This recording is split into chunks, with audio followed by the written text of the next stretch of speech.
자, 오늘 어떤 섹터 골라주셨는지 바로 한번 이야기 나눠보겠습니다. 오늘 섹터 어떤 걸까요? 유리기판을 지금 선택을 해야 될 거냐, 아니면 기존의 HBM만 바라봐야 될 거냐, 그럼 이 부분부터 뭐 이야기 한번 드려보도록 하겠습니다. 자, 유리기판 쪽 계속 좋게 보시는 것 같은데 라이벌 종목 그럼 바로 좀 열어볼까요, 본부장님? 네, 일단 뭐 삼성전기냐 필옵틱스냐 아마 제가 이 둘 중에 하나를 정하면 반대의 의견을 내시는 분들이 더 많을 것 제가 같아요. 낼게요. 네. 네. 일단 저는 오늘 이 두 종목 중에 삼성전기를 조금 더 조금 더 좋게 보자. 이야기 드리고 네. 싶습니다. 그럼 일단은 저희가 유리기판 쪽에 관한 섹터 이야기를 좀 나눠볼게요. 왜 계속 좋게 보시는지.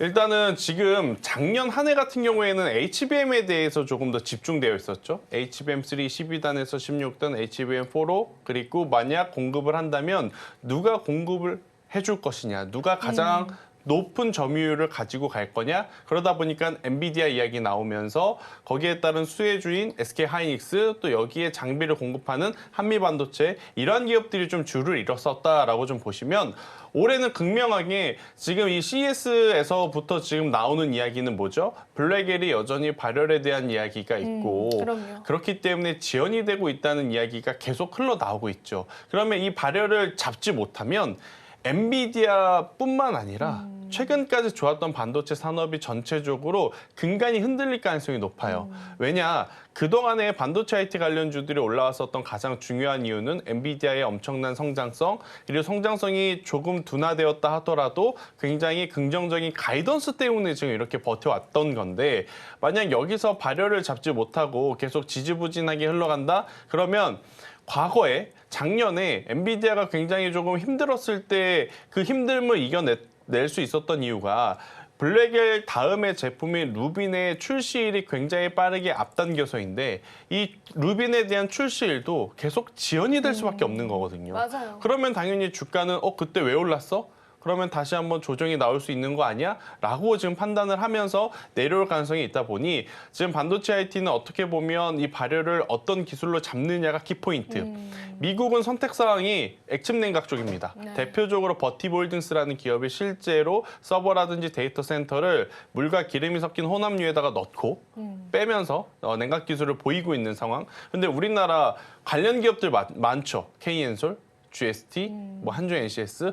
하지만 이제 막 시작하는 단계이기 네. 때문에 글로벌 기업들이 우리나라 이 중소형 기업에 그걸 맡길 가능성은 조금은 없다. 네, 떨어진다. 적어 보인다. 적어 보인다. 만약 그들이 정말로 그 산업에서 돈을 번다면 네이버라든지 아니면 SK텔레콤이라든지 우리 국내 대형 어떻게 보면 통신사나 플랫폼 기업들이 요청을 하면 실적이 나올 수는 있겠지만 네. 그렇지 않다면 글로벌적으로 좋은 모습을 보이기에는 이번에 CES에서 선보인 유리기판이 훨씬 더 좋아 보여요. 유리할 가능성이 높고 네. 그리고 보조금 SKC가 받았습니다. 받았습니다. 여기에 또 추가로 받는다는 이야기가 있으니까 저는 SKC를 필두로 하는 유리기판은 반드시 봐야 된다라는 의견 드리겠습니다. 네.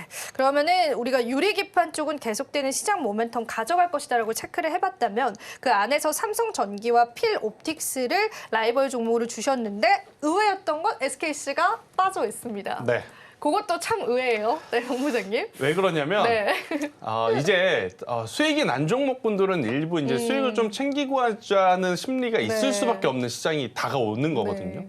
트럼프가 다음 주에 우리가 지금 예상한 거는 보편적인 관세, 점진적인 관세라고 점진적인. 생각을 했는데 갑자기 갑작스럽게 나는 그거 모르겠고 알 수 없는 분이세요. 그건 모르겠고 네. 중국 너네 맞아요. 이거 안 돼, 저거 안 돼, 요거 안 돼. 한 번의 관세에 대한 이야기를 좀 풀어놓게 되면 굉장히 또 흔들릴 가능성이 높아요. 그러면 물론 SKC가 대장이긴 하겠지만 너무 이제 최근에 올라온 부분들이 부담이 될 가능성이 높아서 이 부분이 공감이 가시는 분들 같은 경우에는 저는 삼성전기도 괜찮다라고 좀 말씀드릴 수 있을 것 같고, 또 삼성전기 같은 경우에는 이 솔브레인이라는 기업과 함께 지금 유리기판에 들어가는 식각액 그 부분을 이제 계속해서 드라이브를 건 지가 벌써 한 1년에서 1년 반 정도가 되었거든요.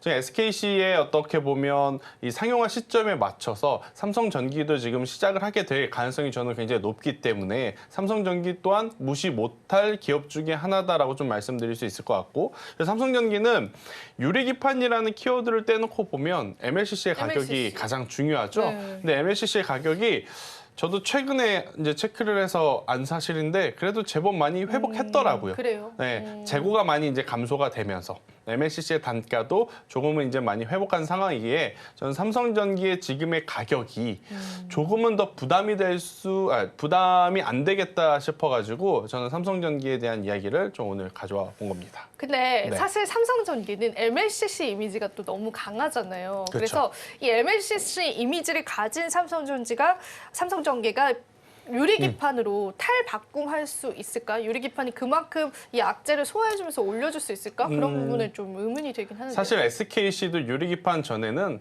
동박기업이었습니다. 네, SKC도 맞습니다. 그렇죠. 네. 불과 6개월 맞습니다. 전만 하더라도 유리기판 키워드도 없었습니다. 맞습니다. 동박 네. 뭐 매출 안 나온다 이것 때문에 계속 적자다 했던 기업이 어느새 유리기판의 대장주로 지금 치고 올라가고 있지 않습니까? 그래서 삼성전기도 그런 흐름들이 좀 이어지게 된다면 충분히 MLCC라고 하는 기존의 이미지를 좀 벗어날 수 있는 원동력이 될 수 있다는 의견 드리겠습니다. 제 생각이 짧았네요. 네, 아닙니다. 죄송합니다. 네.